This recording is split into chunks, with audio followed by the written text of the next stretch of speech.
मैं समझती हूँ कि कोई भी इंसान परफेक्ट नहीं होता। जब हम सोशल मीडिया पे आए थे तो हमें बिल्कुल अंदाज़ा नहीं था कि एक बहुत बड़ी ज़िम्मेदारी है, लेकिन अब चूँकि इन्फ्लुएंसर एज़ ए यूट्यूबर हमारे कुछ फ़र्ज़ हैं और वो यही है कि हमने अपने मुल्क के खिलाफ कोई भी चीज़ और प्रमोट जबकि नहीं ये करनी। चीज़ हमने की भी नहीं है। अगर की हो तो बंदा ये कहता है कि जस्टिफ़ाई करता है कि इस चीज़ को कि हाँ, हम चीज़ में इन्वॉल्व थे। एक तो एग्ज़म्पशन के बेस पे हमारा नाम आ जाना, पीसीएल में नाम डाल देना, डेफ़िनेटली बंदा कहता है यार ये चीज़ क्यों हो रही है, किस वजह से हो रही है। और एज़ अ यूट्यूबर हमें पता है कि हमारी रिस्पॉन्सिबिलिटी है कि ज़ाहिर-सी बात है बच्चे देखते हैं, नौजवान नस्ल देखती है कि हमने उनको किसी तरफ डिस्ट्रैक्ट नहीं करना। मैंने इस बारे में कोई भी बात नहीं की क्योंकि कोर्ट में अभी सारा हुँ। मामला पेंडिंग है। जब ये चीज़ों का कोई फ़ाइनल हतमी फ़ैसला सामने आएगा फिर इस बारे में इंशाल्लाह बात। करियर के ऊपर ऐसा ये नहीं हुआ कि यानी कि अवाम की तरफ से कोई रद्द-ए-अमल सामने आया हो। लेकिन क्योंकि उनको मेरा पता है कि मैंने किस तरह से काम किया और उस तरह से, लेकिन जो मेरा लॉस ये हुआ कि जब ये सिनेरियोज़ चल रहे थे तो उन दिनों में काम को जो है वो रोकना पड़ा। ऑब्वियसली आपको जो है वो अपने इदारों के हिसाब से चीज़ें मैनेज करना पड़ती हैं। तो जो इनकी तरफ से हमारे लिए ये कहा गया था कि आपने अभी काम नहीं करना या आपने अभी इस तरह से नहीं जाना या आप पब्लिकली बात नहीं उस बारे में कर सकते, तो हमने बस उस बारे में बात नहीं की। बाकी तो अल्हम्दुलिल्लाह हमारी चीज़ें वैसी ही चलती रही हैं क्योंकि हमने कुछ गलत किया नहीं है, तो इसीलिए हम लोग जो है वो शामिल तफ्तीश हैं। अच्छा, क्या आप समझती हैं कि सोशल एक्टिविस्ट की ज़्यादा जिम्मेदारी है जब वो ऑन स्क्रीन आते हैं, वो अपना कंटेंट जो है वो इस मुकदमे के बाद आपने अपने कंटेंट में कोई तब्दीली लाई है सोसाइटी के लिए? बिल्कुल, मैं समझती हूँ कि कोई भी इंसान परफेक्ट नहीं होता। जब हम सोशल मीडिया पे आए थे तो हमें बिल्कुल अंदाज़ा नहीं था कि एक बहुत बड़ी ज़िम्मेदारी है, लेकिन अब चूँकि जब ये चीज़ें हम लोग देख रहे हैं कि as an influencer, as a YouTuber हमारे कुछ फ़र्ज़ हैं और वो यही है कि हमने अपने मुल्क के खिलाफ कोई भी ऐसी चीज़ हम लोगों ने जो है वो जिससे अवाम का नुकसान हो, हमारे पाकिस्तान का नुकसान हो, हमारे इदारों का या हमारे मुल्क की मईशत का नुकसान हो, हम ऐसी कोई भी चीज़ करने के वो नहीं है, और हामिल नहीं हैं। जबकि ये चीज़ हमने की भी नहीं है। अगर की हो तो बंदा ये कहता है कि जस्टिफ़ाई करता है, तरफ डिस्ट्रैक्ट नहीं करना और ना ही हम इन चीज़ों में कभी इन्वॉल्व हुए हैं। देखिए, आप इनके जितना भी कंटेंट है उठा के देखेंगे तो ये सोशल और डोमेस्टिक एक्टिविटीज़ के ऊपर बनाते हैं। हमेशा पॉजिटिव मैसेज दिया है माशरे में। और ये जो एफआईआर हैं, आपको भी पता है किस बेस के ऊपर हुई हैं। और ये एफआईआर की जो ओपनिंग लाइन है वो खुद कहती है कि सम ऑफ द यूट्यूबर्स ये कर रहे हैं, ठीक है, इसको प्रमोट कर रहे हैं। और इसको किसके लेवल पे किया गया सबको इसके बारे में नॉलेज है। तो हमारा बिल्कुल आज तक ना इनका मकसद रहा है किसी को ये ऐसा काम करने का। हमेशा पॉजिटिविटी लेके आए, माशरे में आए हैं और हमेशा ही ये कर रहे हैं और इंशाल्लाह फ्यूचर में भी यही करेंगे। इसी वजह से हम लोग जो ये इकरा और रीब हैं, इन्होंने जितनी भी इससे पहले जो पेशियाँ पड़ी हैं, हमारी यही कोशिश रही है कि हम लोग मीडिया पे इनको ना हाईलाइट करें, लेकिन वो वीडियो लीक होने की वजह से सारा हमें ये करना पड़ रहा है। तो हमारी यही कोशिश है कि जितना भी एक पॉजिटिव मैसेज सोसाइटी में दें, क्योंकि हमारे जो व्लॉग्स हैं वो फैमिलीज़ देखती हैं और हम फैमिली व्लॉग को ही प्रमोट करते हैं और डोमेस्टिक चीज़ों को और सोशल चीज़ों को लेकर चलते हैं हम लोग।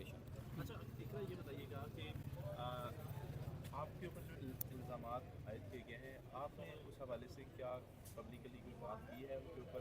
अगर की है तो आप बता दीजिए क्या इल्ज़ामात क्या है? हाँ, मैंने इस बारे में कोई भी बात नहीं की क्योंकि कोर्ट में अभी सारा मामला पेंडिंग है। जब ये चीज़ों का कोई फ़ाइनल हतमी फ़ैसला सामने आएगा फिर इस बारे में इंशाल्लाह बात की जाएगी। तो अपने इदारों के हवाले से क्या कहेंगे जो इदारे इन्वेस्टिगेशन कर रहे हैं और as an influencer? As an influencer मैं यही कहूँगी कि जो इदारे हैं उनको बेहतरीन तरीके से अपना काम पता है, उन्होंने किस तरह से करना है, लीगली किस तरह से प्रोसेस करना है। हम लोगों का काम है कि जो वो कह रहे हैं हमने उस चीज़ पे अमल दरामद होना है, बस जो हमारी ड्यूटी है। और बेशक वो हमारे चीज़ों के हवाले से कोई गलत फैसला तो नहीं करेंगे। अपनी इन्वेस्टिगेशन उनकी प्रॉपर जारी है, जैसे ही उनकी तरफ से कोई रद्द-ए-अमल सामने आता है तो फिर इंशाल्लाह। Okay, thank you. अस्सलाम वालेकुम एवरीवन, आई होप आप सब खैरियत से होंगे।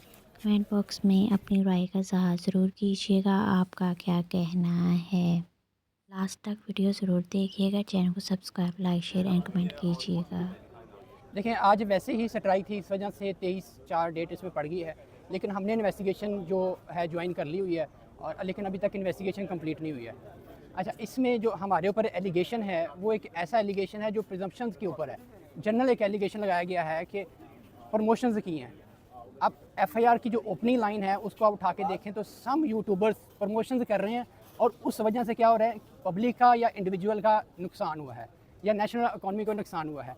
अब how it will be determine, कैसे ये पता चलेगा कि किसी बंदे का नुकसान हुआ है।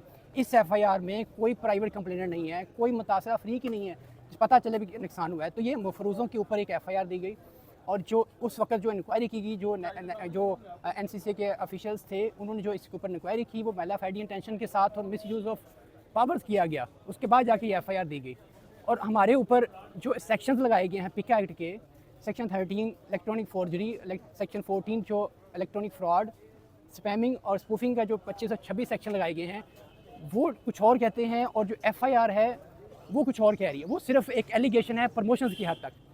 और वो है कि किसी बंदे का हमने नुकसान किया जो कि आज तक सामने नहीं आया। हमने कौमी ख़जाने को नुकसान पहुँचाया। हम एज़ ए यूट्यूबर जितनी भी इनकम आती है बाहर से पाकिस्तान लेके आते हैं और उसके ऊपर बाकायदा टैक्स करता है।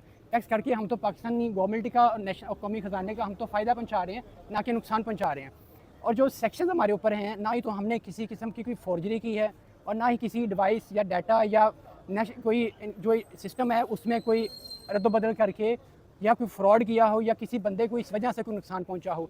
तो ये वैसे ही जो इंग्रेडिएंट्स हैं सेक्शन पीका एक्ट के, वो एट्रीब्यूट्स नहीं होते इस एफआईआर के साथ।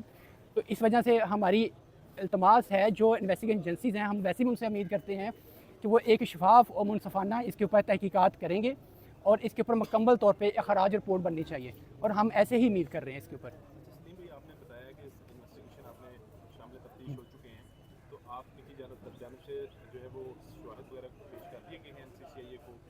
हमने इसके ऊपर सवालात के बारे में आपको जो सवालात किए गए हैं वो क्या थे? सर देखिए, हमारे ऊपर जो एलिगेशन है वो सिर्फ एक है और उसके रिलेटेड जो URL दिए गए हैं, आप जितनी भी FIR उठा के देख लें, उनके लिंक्स दिए गए हैं और लिंक्स ऑलरेडी FIR में अवेलेबल हैं। उसके रिलेटेड जो उन्होंने हमारे से क्वेश्चंस किए, हमने उनको प्रॉपर उसके ऊपर जवाब दिया है। मैंने जैसे शुरू में आपको बताया कि ये मफरूज़े के ऊपर एजम्पशंस हैं, एक अज्यूम किया जा रहा है कि हमने ये काम किया है, अज्यूम किया जा रहा है। इसमें ना ही कोई डेट है, ना ही कोई टाइम है, ना ही कोई मूड ऑफ अकरेंस है, कुछ ऐसा इंसिडेंट नहीं है। 2025 का एक वकूआ बना दिया गया कि 2025 में ये हुआ है।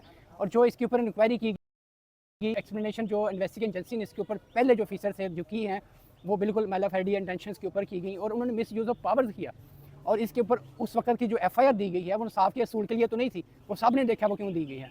तो ये हमें जहाँ जहाँ बुला रहे हैं, हम इन्वेस्टिगेशन एजेंसी में जाके वहाँ पे बैठते हैं, वहाँ पे पेश हो रहे हैं, हम यहाँ पे कोर्ट में आके यहाँ पे पेश हो रहे हैं और जहाँ जहाँ हमें इंसाफ की तवक्को है वहाँ पे हम जा रहे हैं और बाकायदा हम इसमें शामिल तफ्तीश होकर कोऑपरेट कर रहे हैं अदारों के साथ। अच्छा, इकरा कमल, इस केस का आपकी कैरियर के ऊपर जो है वो कोई इफेक्ट हुआ है? कोर्ट आने में 2 हफ्ते का वक्त दरकार है, मोहलत दी जाए। अदालत ने यूट्यूबर इकरा कमल की अबूरी जमानत में भी 23 अप्रैल तक की तौसी कर दी है। सुलेमान अमान से मज़ीद तफसीलात जानेंगे, आगाह कीजिएगा सुलेमान।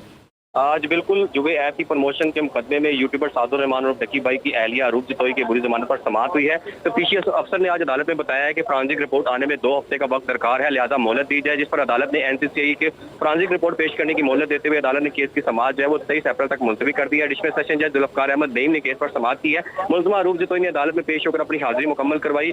अरूप जितोई अपने वकील उस्मान लतीफ के हमरा जो है अदालत में पेश हुई। इससे पहले जब उन्होंने जमानत दायर की थी तो NCCI की जानिब से जो है अदालत में रिपोर्ट जमा करवाई गई थी कि इनकी गिरफ्तारी जो है वो इनकी गिरफ्तारी की जरूरत नहीं है। ताहम जब चलान अदालत में जमा करवाया गया तो चलान में अहलिया जो है डकी भाई को उनको जो है वो गुनहगार डिक्लेयर किया गया था, जिसके बाद ट्रायल कोर्ट ने कहा था कि आप जाके दोबारा जो है वो लाहौर की सेशन कोर्ट में अबूरी जमानत करवा कर शामिल तफ्तीश हो। जिसके बाद आज जो है अदालत ने तफ्तीशी अफसर से जब रिपोर्ट मांगी तो तफ्तीशी अफसर की जानिब से कहा गया कि फॉरेंसिक रिपोर्ट जो है वो उसमें 2 हफ्ते की मोहलत जो है वो दी जाए, जिस पर अदालत ने उनको मोहलत देते हुए केस की समाअत 23 अप्रैल तक मुलतवी कर दी है। जी बहुत शुक्रिया, तफसीलात से आगाह कर रहे थे आप।